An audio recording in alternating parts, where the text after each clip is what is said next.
저는 동학혁명을 일으킨 전봉준의 딸의 소녀입니다.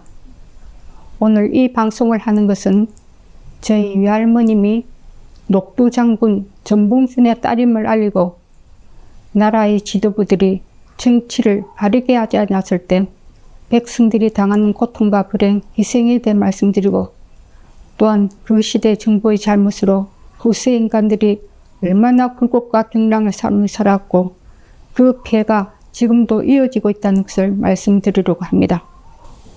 먼저 저희 외정조부님께서 동학혁명을 일으킨 이유에 대해 말씀드리겠습니다. 1894년 정조부께서 전국 8도 각급에 보낸 경문입니다. 들어보십시오. 백성을 지키고 길러야 할 나라의 지방관들이 치민의 도를 모르고 자신의 직책을 돈벌이 수단으로 삼는다. 또한 전쟁이 창설되어 그 피해가 너무 많아 민중들이 도탄에 빠졌고 나라가 위태롭다.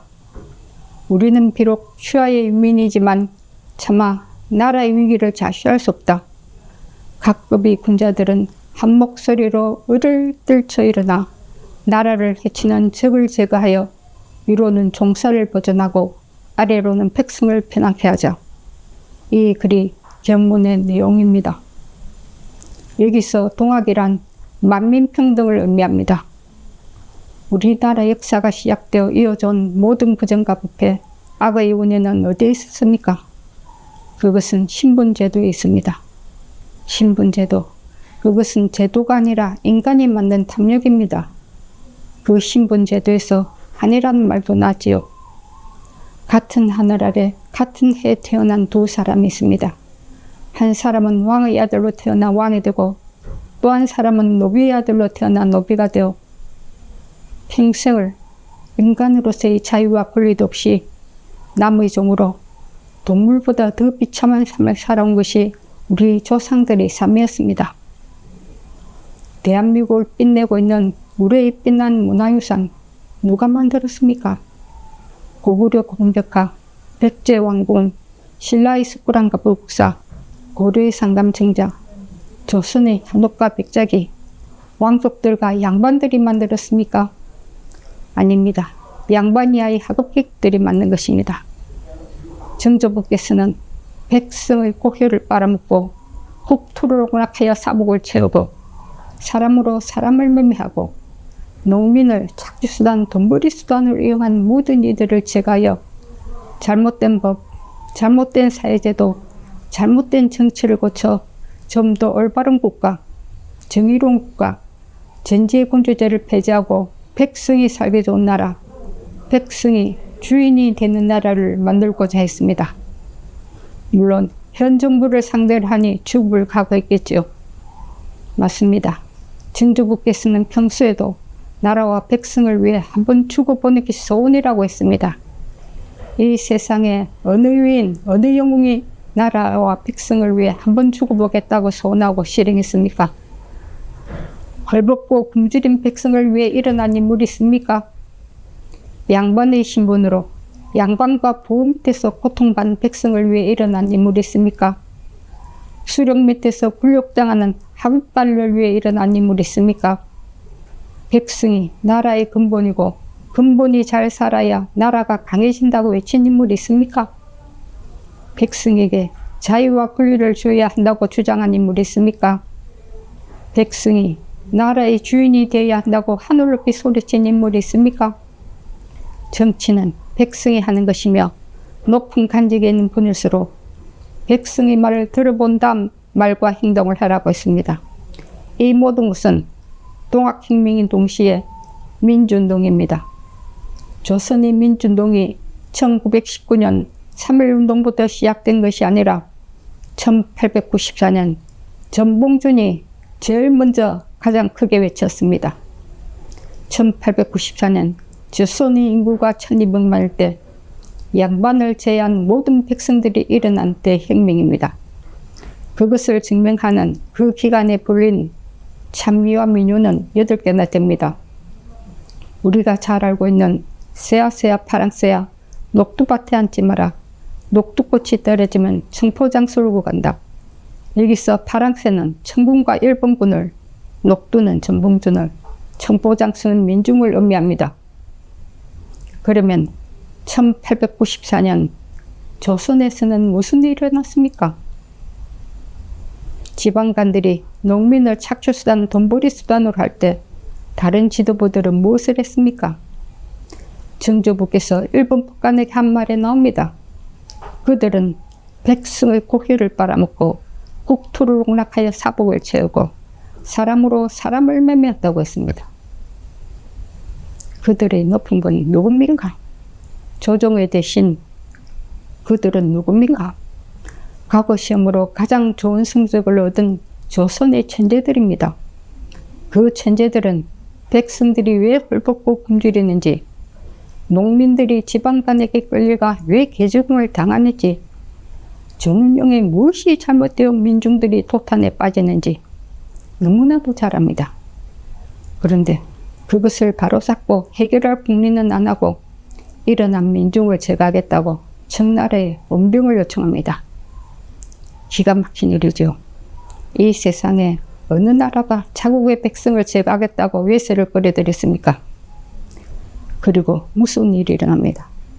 청이 조선으로 돌아온다는 소식을 들은 일본은 완전 무장을 하고 군함 세척을 이끌고 서울과 인천으로 들어옵니다. 그때 조정의 대신들은 일본군을 물리칠 계획을 한 것이 아니라 일본군과 연락을 하여 일본군에게 동학군을 제거해달라고 부탁을 합니다. 그 증거가 있습니다. 정조부께서 충청도 도지사를 지낸 박재순에게 보낸 편지입니다. 그 편지 내용은 고종임금 그만 위협하고 일본 오랑캐와 연결하여 동학군을 제거하는 일 그만하고 목숨을 바쳐 일본군을 무찔러 나라를 빛내라고 했습니다. 저는 지금 이렇게 막말로 하지만 정조부께서는 굉장히 공손하게 편지를 보냈더군요. 박재순을 각하라고 불렀습니다. 박재순에게만 편지를 보낸 것이 아니라 팔도 도지사 모두에게, 조정 대신들 모두에게 편지를 보내 고종임금 그만 위협하고 일본 오랑캐와 연결하여 동학군을 제거하는 일 그만하고 죽음을 각오하고 일본군을 물리쳐 나라를 빛내라고 했습니다. 동학군과 강군이 대동단결하여 일본군을 물리치자는 포소문까지 보냈는데도 일본군들이 동학군을 학살하겠습니다.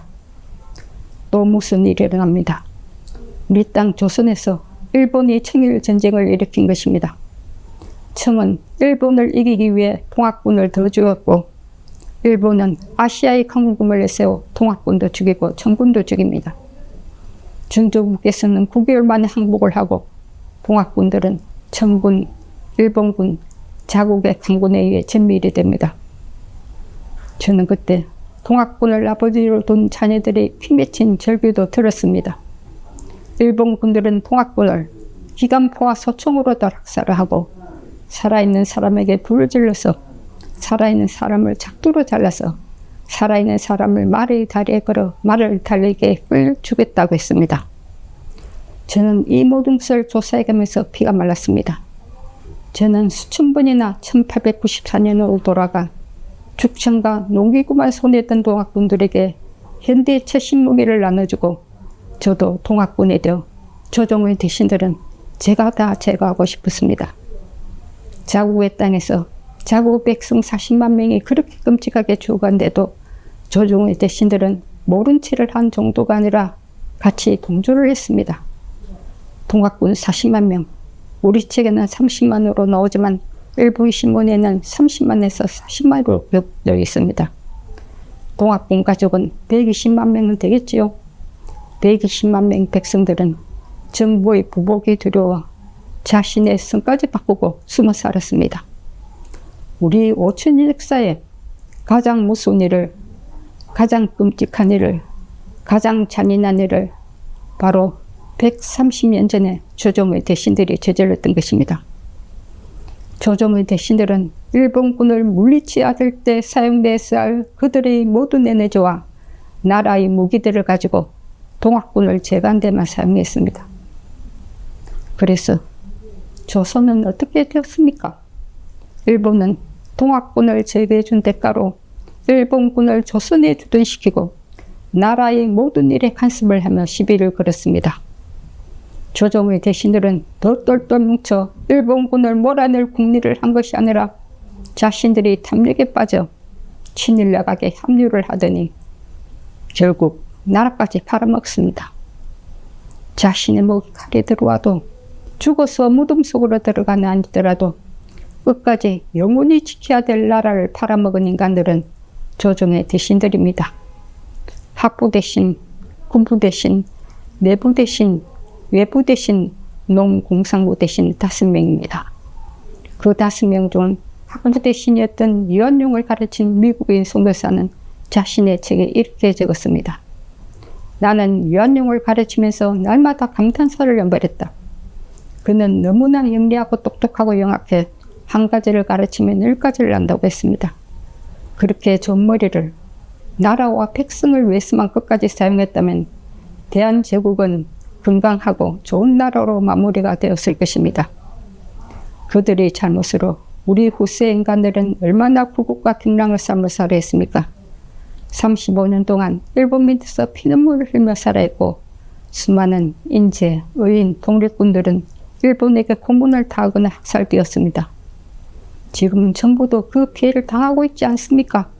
위안부 할머니 문제, 강제징용 문제. 그만큼 정부가 하는 일은 너무나도 중요하며 정부가 하는 잘못은 대한민국이 영원히 존재하는 한 영원히 존재하는 것이며 그 잘못은 반드시 현재가 되어 현 정부에게도 영향을 주는 것입니다. 일제강점기만 없었다면 6.25 전쟁도 일어나지 않았을 겁니다. 국권을 장악하기 위해 75년 동안 우리 민족 1000만 명 이상을 희생시킨 김실과 북한을 지옥의 땅으로 만든 김실과 북한의 아름다운 자연을 망가뜨린 김실과 인간이 가지고 있는 가장 나쁜 단점만 발달시킨 김실과 2400만 북한 주민을 노예로 만든 김실과 끝까지 핵을 포기하지 않는 김실과 정치범 수용소와 70년간 만들어내는 수백만의 꽃제비와 북한 주민 40%를 굶주리게 만든 김실과 130년 전에 나라의 지도부들이 했던 짓과 똑같은 무서운 짓거리를 하고 있는 김실과 세계 최고의 악인도 세계 최고의 의인도 우리나라에 있습니다. 6.25 전쟁만 일어나지 않았다면 우리는 우리 국민의 저력과 우리 국민의 기술과 북한의 자원을 이용하여 지금 세계에서 3위에 드는 경제 강도국이 되었을 것입니다. 우리의 국민 저력은 어떻습니까? 6.25 전쟁이 끝나고 폐허와 잿더미로 변한 한반도를 바라보던 메가더 장군은 대한민국은 100년이 지나도 절대 일어나지 못한다고 했습니다. 아닙니다. 우리는 100년이 아니라 30년 만에 일어났습니다. 1980년대 중반부터 국민들은 운전면허를 취득하고 자가용을 몰기 시작했고 1970년대 80년대 중동에 나가 중동 뜨거운 태양과 모래폭풍을 이겨내며 위화를 벌이들인 우리 수십만 국민들의 노력과 1997년 IMF 위원회기 때는 전 국민이 근무기 운동으로 나라를 3년 8개월 만에 구해냈으며 2002년 월드컵 경기에서는 나라를 사랑하는 마음으로 뭉쳐진 우리 국민들의 열기와 열정과 열광이 세계를 압도했습니다. 그리고 코로나로 가장 많은 피해를 입은 대구는 스스로 봉쇄를 하고 세계에서 어떤 것은 모범적인 태도를 보여줬고 의사와 간호사부들은 달려와 희생과 봉사를 했으며 전 국민은 대구를 응원하고 지원해 주었습니다. 그것이 우리 국민의 저력인 것입니다. 우리는 지금 과거도 현재, 미래도 현재인 세상을 살아가고 있습니다. 저는 오늘도 정조부님의 마지막 모습을 보았고 박재순에게 보낸 편지도 읽으며 일본 북한을 꾸짖는 소리도 들었습니다. 동학은 잘못된 세상을 바로잡고 그릇된 정치를 바꾸고자 타막한 무리를 없애는 것인데 무엇이 잘못이냐? 백성의 고혈을 빨아먹는 자들을 없애는 것이 무엇이 잘못이며 사람으로 사람을 맹하고 국토를 농락하여 사복을 채운 자를 치는 것이 무엇이 잘못이냐? 너희 일본이야말로 감히 우리 조선에 들어와 우리 조선을 살해함이 분명한데 그것이 가장 중대한 죄이고 나는 죄가 없다 라고 일본 법관을 꾸짖었습니다. 조정의 대신들은 증조부의 꼬투리를 잡으려고 한 달간 5번이나 고문을 했습니다. 그 고문으로 사형장까지 걸어가지 못해 다른 사람이었고 같습니다. 고문을 한 이유는 동학군 배경에 내연군이 있다는 것을 대라는 거였습니다. 증조부께서는 조선 500년간 일본은 우리에게 해만 줬기 때문에 일본은 끝까지 없애자는 주장이었지만 다른 나라와의 외교와 통상에 대해서는 타락을 했습니다. 불행한 시대에 태어나 나라의 위기와 백성의 고통을 한 몸에 껴안고 모든 어려움을 이겨내며 정의를 세운 것이 역적인 인명을 쓰고 한 달간 5번이나 고문을 다하고 가장 무서운 형벌로 41세의 생을 마감했습니다. 증조부께서는 죽기 직전 내 적의 손에 죽기는 할지언정 적의 벌은 받지 아니하리라 하시면서 올바른 도를 위해 죽는 것은 조금도 온동치 않으나 역적의 인명을 쓰고 역적의 제목을 안고 죽는 것이 가장 온통하다고 했습니다. 그리고 유시를 남겼습니다. 들어보십시오. 때가 오면 천지가 모두 힘을 합하더니 운이 다하니 영웅도 어쩔 수 없구나. 백성을 사랑하고 정의를 세운 것이 무슨 허물이랴. 나라를 위한 일편단심 그 누가 알리. 제목은 운명입니다.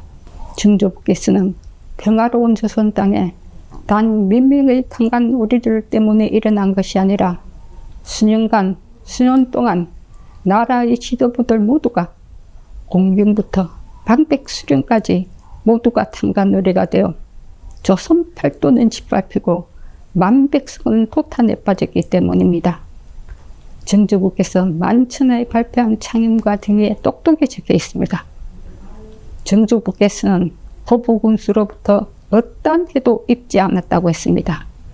오로지 세상이 날로 험악해지고 옳지 않은 방향으로 흘러가기 때문에 개탄하여 세상을 구제하고자 일어났다고 했습니다. 동학군과 강군이 대동단결하여 일본군을 물리치자는 소문까지 보냈는데도 증조부를 일본 행사관으로 몰고 가 일본 북가댁의 힘을 당하도록 하고 일본군이 한 달간 5번이나 고문을 하겠으며 일본군에게 죽음을 당하도록 했습니다. 증조부와 동학군 요인들을 고문하는 것도 형을 실행하는 것도 모두 일본군이 하겠습니다. 조선 500년 동안 일본군만 쳐들으면 신분에 관계없이 절의 승려도 집안의 아내자도 있는 힘을 다 일본군을 물리쳤습니다. 그런데 나라의 지도부들 모두가 일본군 편이 되어 일본군과 손을 잡고 일본군에게 조선 땅을 그저 내어주어 일본군들이 조선 팔도를 휘젓고 다니면서 동학군을 학살하겠습니다. 살아남은 동학군 요원들도 모두 일본군이 참수를 하겠습니다. 동학군과 강군이 대동단결하여 일본군을 물리쳤다면 증조부께서는 이순신 장군 못지않은 용병술과 기백과 기지로 일본군을 능히 물리칠 수 있었고 조선을 일본에게 절대 빼앗기지 않았습니다. 그때는 우리에게도 기관포가 있었다고 들었습니다. 동학군을 재개해준 대가로 일본군을 조선에 주둔시킨 것은 조선을 일본에게 그져준 것입니다. 나라의 지도부들이 조선을 어이게 되고 도탄에 빠뜨린 것도 모자라 너무나 엄청난 어마무시한 일을 저질렀습니다. 130년이 지난 지금도 증조부님과 40만 동학군들은 아직 문을 못 감았습니다.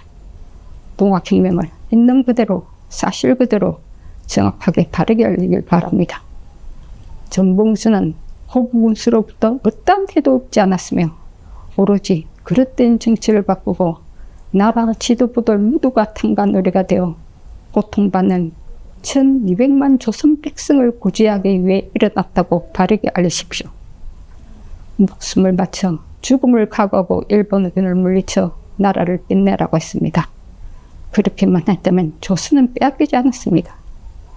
일본군과 손을 잡고 자국의 백성을 학살했습니다. 적군과 손을 잡고 자국의 백성을 학살했습니다. 동학군, 그들은 누굽니까? 대부분 농민들입니다. 농민들이 왜 일어났습니까? 농민들의 착취수단, 돈벌이 수단으로 이용했기 때문입니다. 그 농민들을 일본군과 손을 잡고 가장 악랄한 방법으로 처참하게 학살했습니다. 우리는 지금까지 어떤 나라도 침략해 본 적 없습니다. 우리는 그것을 우리의 금지로 알고 있습니다. 하지만 류세를 끌어들여 자국의 백성을 학살한 것은 다른 나라를 침략한 것보다 그 잘못은 100배로 더 있는 것입니다. 위대한 대무국에 대기까지 훌륭한 정치인도 있었지만 수십만 명 백성들을 적의 손으로 학살하기 위한 무서운 정치인도 있었다는 것을 잊지 마시기 바랍니다. 다음은 우리 할머니 이야기를 하겠습니다. 저희 외할머니 성함은 전송림이십니다. 1891년 아니면은 1892년에 태어나셨고 정확히 1986년에 95세로 돌아가셨습니다. 30대 중반에 결혼하여 1남매를 낳고는 남편이 죽자 혼자서 나주에서 농사를 지으며 자녀를 키웠다고 들었습니다. 지금 제가 가장 궁금한 것은 정조국에서 사형당했을 때 할머니께서는 겨우 4, 5세였는데 4, 5세 어린이가 과연 누구와 어떻게 살았길래 30대 중반에 결혼을 하는 것입니다. 저희 외할아버지께서는 잘 알고 있겠지요. 외할아버지께서는 제가 태어나기도 전에 돌아가셨습니다. 6.25 전쟁이 끝나고는 아들은 대전으로, 큰딸은 서울로, 막내인 우리 엄마는 부산에 정착을 하여 할머니께서는 제가 태어나던 해부터 제가 20살이 될 때까지 우리 집에서 지내셨고 저는 20년을 할머니와 함께 지내며 생활했습니다. 할머니께서는 제가 어릴 때부터 나의 아버지는 전봉준이며 천주교 관계가 있다고 했습니다. 저는 그 말을 할머니에게서 한번 들었던 것이 아니라 초중고 성장기 내내 듣고 자랐습니다. 우리 엄마도 나의 할아버지는 전봉준이라며 여러 번이나 강조를 했기 때문에 전봉준이란 이름은 제 몸에 배어 있었습니다. 가장 많이 들었을 때는 국민학교 5학년 때입니다. 사촌 오빠 두 분께서 우리 집에 한 달간 머물다 갔는데 그 오빠들은 저보다 10살이나 어렸고 천도교에서 들은 정주부님 이야기를 저에게 들려주었습니다. 천도교는 1890년경에만 있었던 것이 아니라 동학혁명이 끝난 지 70년도 넘은 제 국민학교 5학년 때까지도 존재하고 있었습니다. 저희 외가는 천도교를 믿고 있었습니다. 사촌 오빠 두 분도 천도교를 믿고 있었습니다. 정주부님께서 천도교에 입교한 것은 백성들이 정신적 단합을 깨우고 동학군을 모으기 위해서라고 했습니다. 수십만의 동학군을 모으려면 얼마나 많은 준비를 했겠습니까? 몇 년은 걸렸을 겁니다. 전옥래분께서 전봉준의 딸이라면 아버지께서 천도교에 연관이 있다는 것을 모를 리 없습니다. 절로 들어가 숨을 것이 아니라 천도교로 들어가 숨고 아버지의 흔적을 찾았어야지요. 천도교에서 하는 말 모두 맞는 말 아니겠습니까? 인간은 누구나 다 어떤 마음을 가지고 어떤 생각을 하고 어떻게 행동하냐에 따라 누구나 다 하늘이 될 수 있다고 만민평등을 외치는 말 아니겠습니까? 신분제도가 또렷했던 그 시대에 많은 백성들이 천도교를 택했을 겁니다. 동학혁명이 1년이나 계속되었고 동학군 요인들의 가족들이 모두 몰살을 당했다는 것은 상상도 못했습니다. 정조부께서는 자신의 죽음과 가족의 희생까지 각오하고 혁명을 일으켰습니다. 왜 그랬습니까? 백성의 고통을 차마 눈뜨고 볼 수 없었다고 했습니다. 중고등학교 국사 시간에는 전봉준 이름만 나오면 바짝 긴장해서 들었지만 그때 국사책에는 단 2줄만 실렸고 선생님께서는 그 2줄을 그냥 지나갔습니다. 고등학교 졸업할 때까지는 전봉준에 관한 어떠한 책도 정확한 정보도 없었습니다. 세월이 흘러 스마트폰과 인터넷이 나오면서 정조부를 검색하고 너무 놀랐습니다. 그때부터 제가 직접 저희 정조부의 삶과 천도교와 통학과 통학군에 관해 연구를 하고 조사를 했습니다. 12년 전의 일입니다. 백성들을 가장 분하게 한 것은 40만의 통학군을 청과 일본 두 나라나 끌어들여 무자비하게 학살을 하고 그 시신을 마음대로 한 국가, 동학군 요인들의 가족들을 몰살을 시킨 국가, 저희 정조부를 일본 국간에게 힘을 당하도록 하고 일본군이 한 달간 5배이나 고문을 하게 했으며 동학군 요인들도 일본군에게 고문을 당하도록 하고 일본군에게 죽음까지 당하도록 하게 했으며 동학군들을 일본군들에게 처참하게 학살당하도록 하게 한 조선 정부의 잔인함에 정말 치를 떨었을 것입니다. 1910년에 나라를 빼앗긴 것이 아니라 15년 앞선 1895년에 조선 정부가 나라를 통째로 일본에게 구제준 것과 다름없습니다. 자국의 땅에서 일본군과 손을 잡고 자국의 백성 수십만 학살하고도 나라를 빼앗겼다는 말이 나옵니까? 동학군을 제거해준 대가로 일본군을 조선에 주둔시키고도 나라를 빼앗겼다는 말이 나옵니까?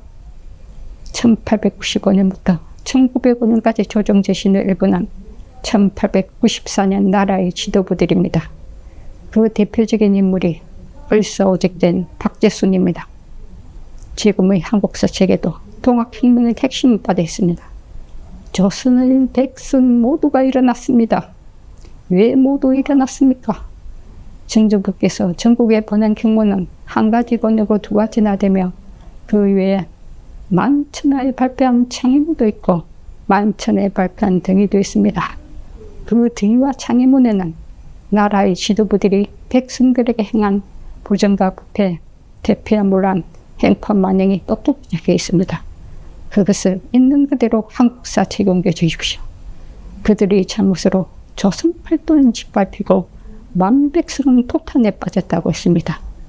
나라의 지도부들이 그들의 잘못을 인정하지도 않고 그들의 잘못을 해결하지도 않은 채 가장 불쌍하고 힘없는 조선의 백성 40만 명을 참혹하게 학살하도록 만들었고 그 시신까지 마음대로 하도록 내버려 두었으며 그 가족들마저도 희생시켰다고도 반드시 기록해 주십시오.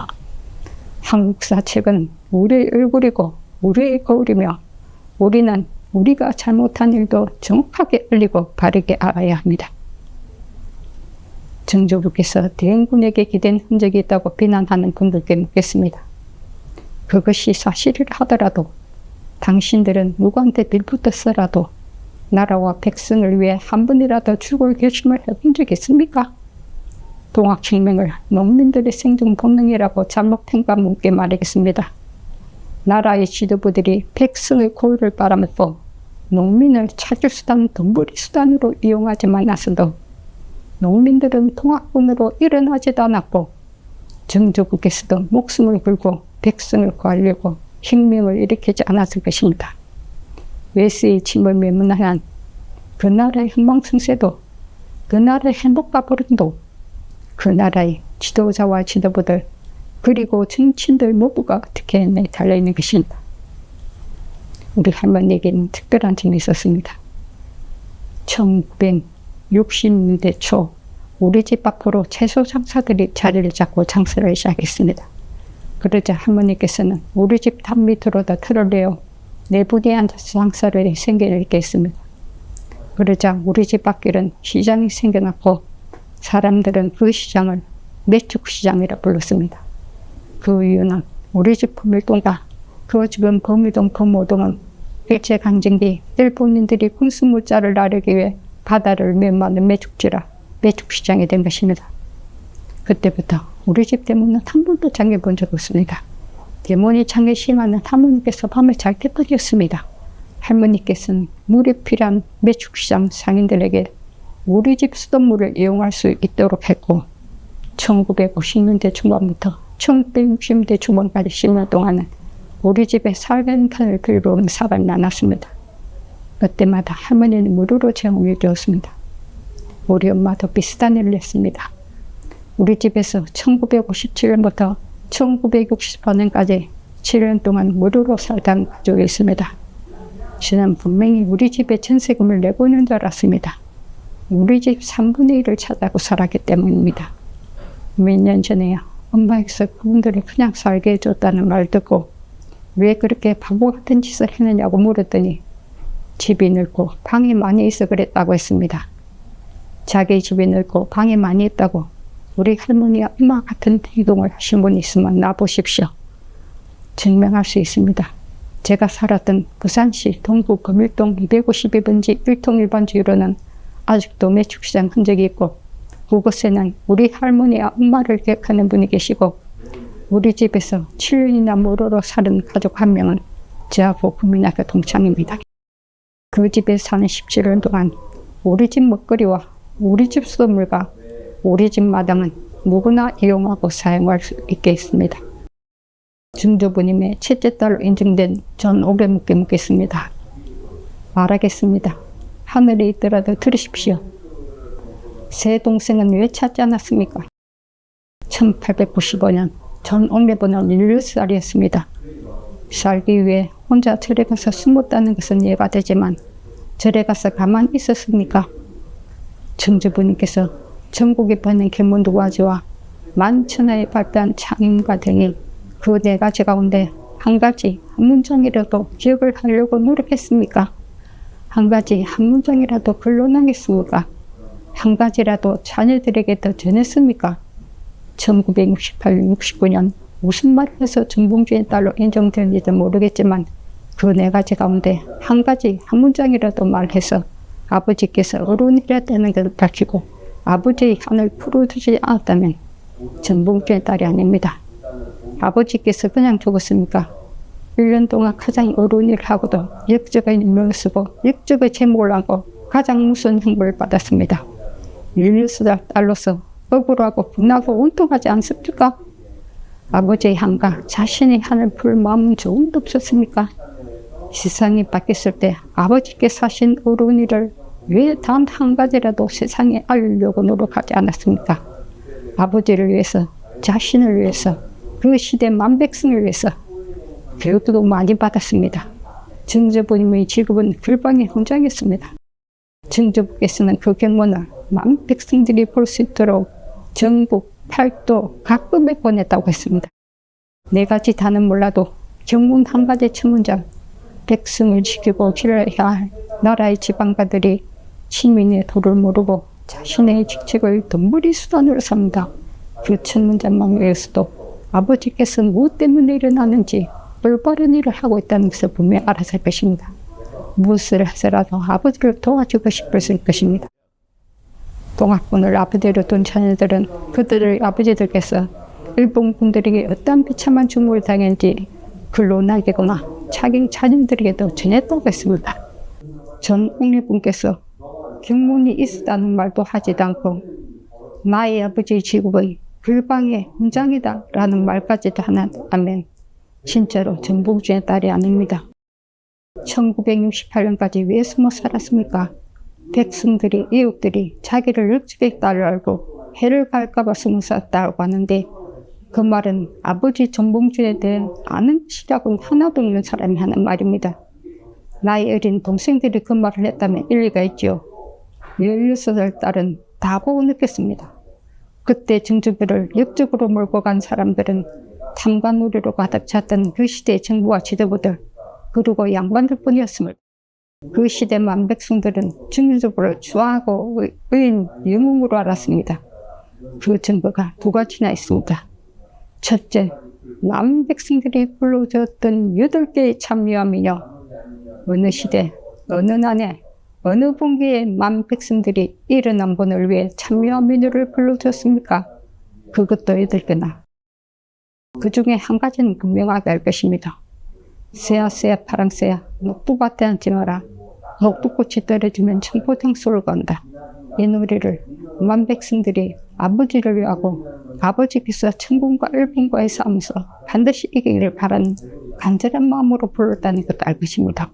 그 백성들이 어떻게 저놈들께 해를 가겠습니까? 두 번째는 아버지께서 탐관놀이의 곡간을 내려 백성들에게 나누어줬다는 것도 소문으로 듣고 알았을 것입니다. 그 의인에 따르게 어느 백성이 해를 가겠습니까? 해를 가하면 당당히 말하지요. 우리 아버지는 탐관놀이의 곡간을 내려 백성들에게 나누어줬다고. 우리 할머니께서는 정봉준의 딸인 것을 숨기지도 않았고 숨지도 않았습니다. 어느 백성도 어느 이웃도 우리 할머니에게 해를 가하는 백성은 없었으며 오히려 정봉주의 딸인 것을 알면 더 관심을 가졌습니다. 가장 이상한 것은 정봉주의 딸 인정이 됐을 때 죽음을 문턱에 있었던 세 동생의 이름을 왜 말하지도 않고 부르지도 않고 찾지도 않았습니까? 그리고 정부에서 그동안 정봉준의 행한 모든 일에 대해 사죄하는 마음으로 보상금을 주었습니다. 왜 새 동생을 찾지 않았습니까? 보상금보다 더 큰 보상은 새 동생을 찾는 일 아니겠습니까? 그때 찾았다면 새 동생들은 1969년도부터는 얼마나 마음 편하게 살았을 것입니까?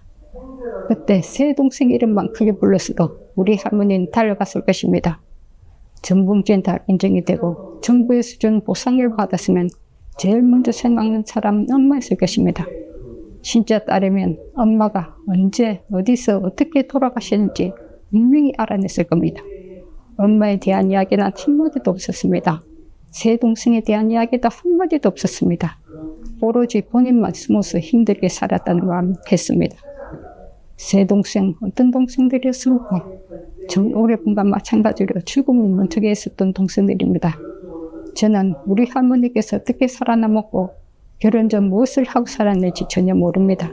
하지만 몸고생해서도 마음의 고통은 덜했을 것입니다. 아무것도 모르니까.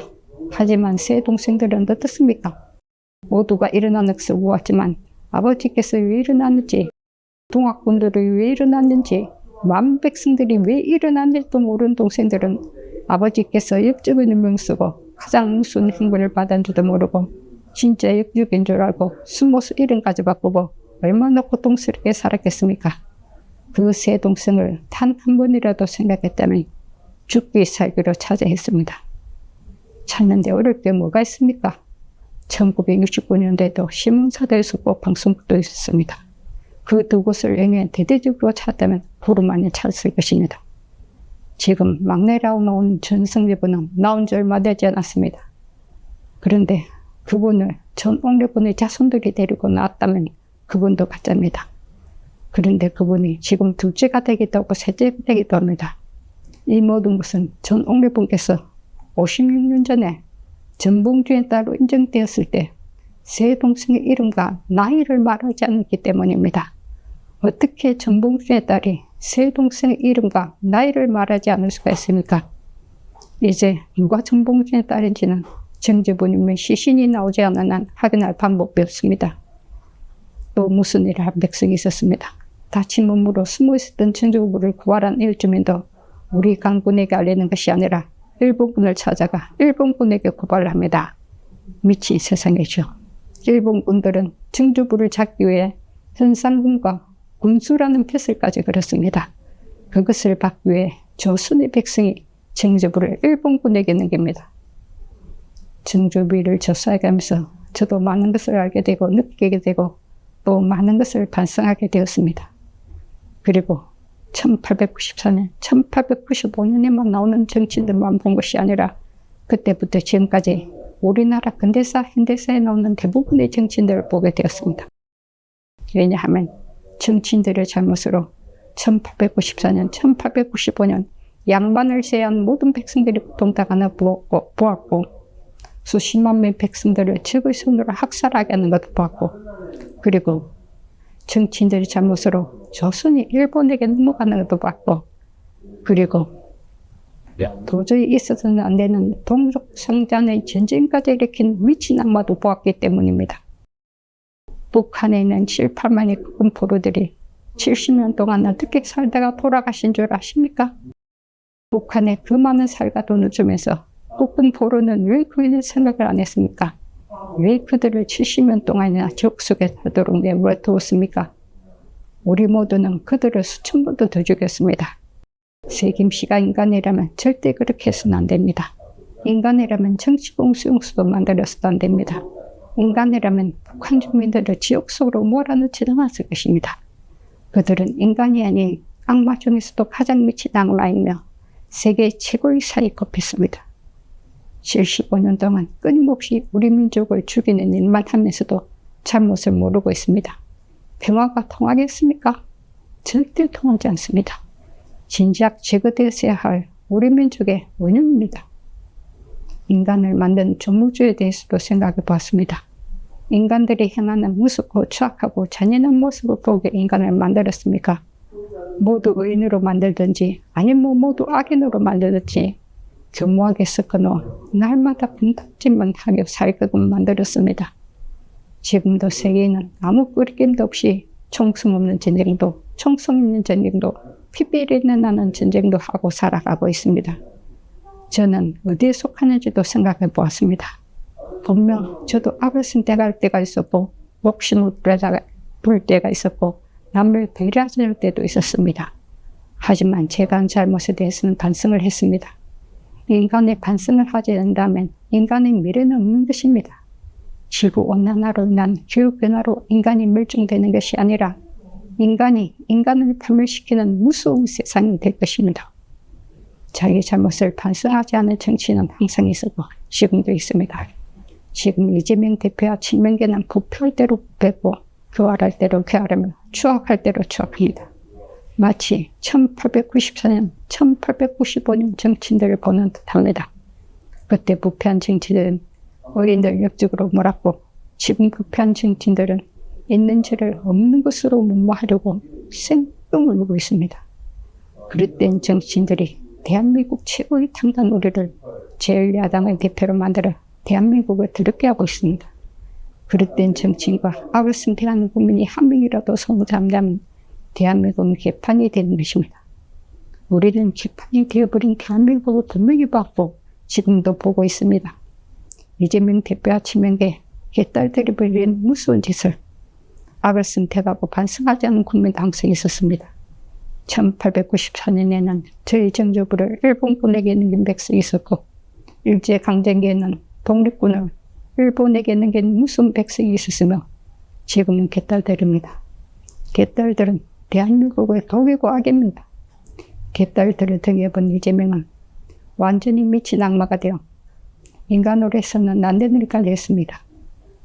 인간을 파멸시키는 일, 30명의 친민계를 끌고 검사들을 찾아가 검사들을 범죄자식을 파며 법을 무너뜨렸습니다. 무엇을 위해? 자신의 죄를 무모하게 위해 자신에게 제명의를 판사를 못하는 것이며 이재명 대표, 인간으로서의 양심이 조금이라도 남아 있습니까? 무슨 낯짝으로 아직도 정치를 합니까? 도대체 몇 명의 목숨을 걸게 만들었습니까? 그분들의 목소리가 지금 안 들리십니까? 무슨 낯짝으로 아직도 정치를 하느냐고 나도 묻고 싶습니다. 무슨 낯짝으로 아직도 정치를 합니까? 그리고 악행을 한 조국과 이재명을 독려하며 웃고 있는 유시민도 대한민국을 망친 최고의 탐관우리며 조국과 유시민은 5년 동안 국민들을 갈라놓았습니다. 5년 동안이나 국민들의 에너지를 빨아먹었습니다. 그런 분들이 장관까지 지냈습니다.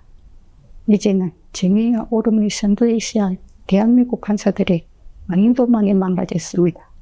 권순일 그리고 작가 판사들 얼마나 무슨 일입니까?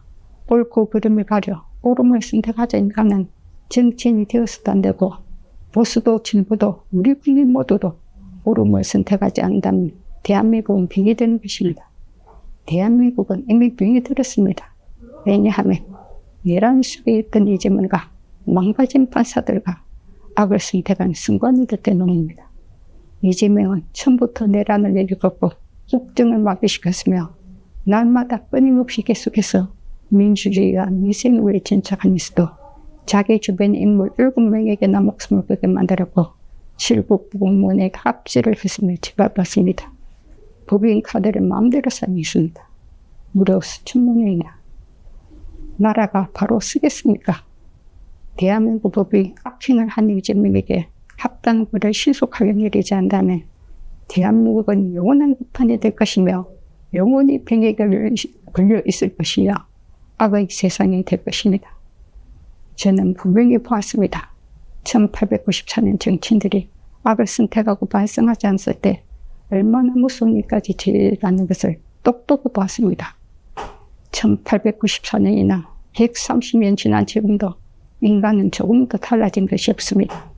1894년에는 나라의 지도부분 모두가 탕관놀이가 되어 조선 팔도를 짓밟아 버리더니 지금은 이재명 대표, 민주당 그들이 대한민국을 짓밟아 버렸습니다. 전 지금 보수 진보를 말하는 것이 아닙니다. 옳고 그름을 말하는 것입니다. 3년 동안 바라본 민주당 이재명 대표 그들이 만행과 행동을 번지겠습니다. 대한민국 국민의 만행과 물어보고 싶습니다. 그리고 대한민국 사법부가 정의를 실현하는 일에 매진했다면 지금 이재명은 정치판에 없습니다. 판사들도 이재명의 악행을 무죄로 만들었고 어느 정치인도 이재명과 지명배의 악행을 막지는 못했습니다. 그것을 막으려는 대통령의 계엄은 정당한 것입니다. 헌법재판소는 가장 중요한 국민의 바람을 저버렸습니다. 들어온 사진을 보십시오. 3월 1일부터 오늘까지 하루도 빠짐없이 탄핵 반대가 탄핵 찬성보다 10배는 더 많았습니다. 모두 중도층들입니다. 그 국민의 바람을 저버리고 악마 손을 잡았습니다. 그 나라의 사회, 문화, 경제 외교는 악마가 대통령이 되면 한 방에 무너지는 것입니다. 당장의 사회 혼란과 경제 추락보다 더 무서운 것은 악마가 집권하는 것입니다. 지금 대한민국은 악의 정의를 이긴 세상이 되었습니다. 그나마 지기현 판사께서 옳은 판단을 내리시고 조희대 대법원장께서 파기환송을 하여 그 악을 막는다 했더니 이재명과 민주당이 불같이 일어나 사법부를 공포를 주고 압박을 하고 지고 문제를 벌였습니다. 국민 여러분, 왜 가만히 있습니까? 이 무슨 일을 보고도. 정치는 평범한 국민이 하는 것입니다. 우리 모두는 정의가 살아 숨쉬는 대한민국을 만들어야 합니다. 그것이 자유민주주의를 지키는 길입니다. 자기 잘못을 인정하지 않은 인간이 대통령이 될 자격이 있습니까? 파기환송이 아니라 파기작판을 해야 했습니다. 우리 모두는 정의가 살아 숨쉬는 대한민국에서 살아야 합니다. 우리나라 근대사, 현대사의 모든 불행도 정치인들이 잘못이 있습니다. 공학혁명도 정치인들이 그들의 잘못을 인정하고 그들의 잘못을 반성하고 좀 더 나은 정치를 이끌었다면 조선의 역사는 바뀌었을 것이고 동학혁명도 없었을 것이고 일제강점기도 없었을 것이고 6.25 전쟁도 일어나지 않았을 것입니다. 어느 시대는 악인도 있고 의인도 있었습니다. 그러나 항상 악인이 먼저이겠습니다. 그 악인이 정치인일 때 그 나라는 지옥이 되는 것입니다. 공경부터 방백수령까지 모두가 탄감을 하고 있습니다. 조선 팔도는 짓밟히고 만 백성은 독탕에 빠졌다고 했습니다. 어느 백성이 일어나겠습니까? 정치인들이 조금이라도 반성한 태도를 보였다면 백성들이 일어나겠습니까? 그 백성들을 적의 손으로 학살하고 그 적군을 조선에 주둔시켰습니다. 그것이 대한제국의 일본의 식민지가 된 첫 번째입니다. 마치겠습니다. 여기 있는 사진은 우리 할머니와 맨 밑에 있는 사진은 엄마와 사촌오빠 국민학교 5학년 때 찍은 사진입니다. 저는 성남국민학교를 졸업했습니다. 부산 성남국민학교 공수운동장에서 고족대 행사가 있어 참석했다가 엄마와 사촌오빠 찍은 사진입니다. 여기 우리 엄마 미순애 여사 옆에 사촌오빠가 저에게 정주범의 얘기를 들려줬습니다. 마치겠습니다.